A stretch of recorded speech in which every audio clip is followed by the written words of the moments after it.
And tonight, local families are also recovering from storm damage. Amid the destruction, one Gastonia family is finding out the hard way they're not covered even after making monthly insurance payments. WCNC Charlotte's Tradition Woodard has been following this family story since the storm, and Tradition officials tell you this is becoming a more common issue. That's right, Nick. We Thursday after the storm severely damaged their home, but there's more to their story.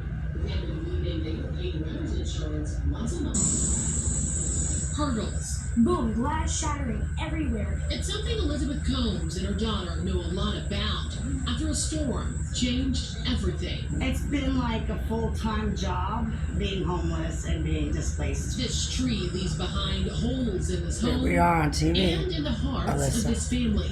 These two making it out safely. But everything they owned, now total loss. My house is no longer my house anymore. I'm not going to be able to sleep another minute in this home. As they look ahead to what's next, more hurdles. She said, well, how much have you been paying every month?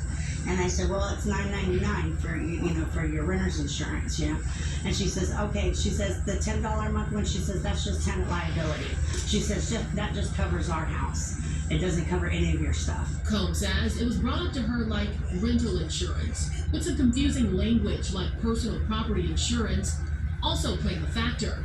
But details in her lease for Metric Realty Company are actually an insurance addendum, or just a liability policy. The policy that your landlord may have on the building is only going to cover that landlord. It's not a renter's policy.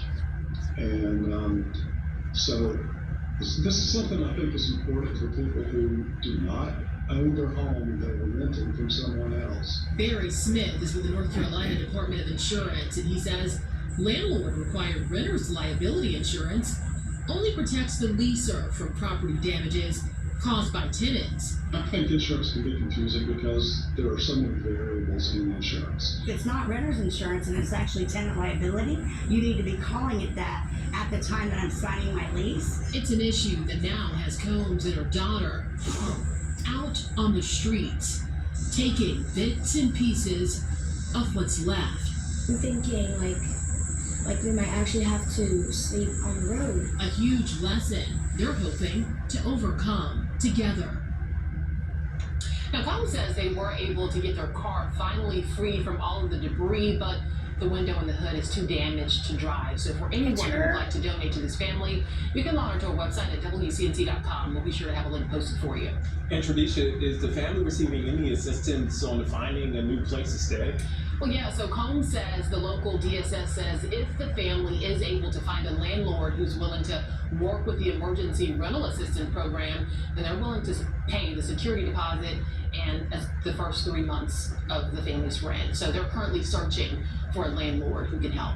Yeah, all right. Hopefully that family can get the help they need. All right, thank you, Tradition. And a reminder, WCNC Charlotte is always asking, where's the money? Because we want to put money back into your pocket. To learn more, download the WCNC Charlotte mobile app.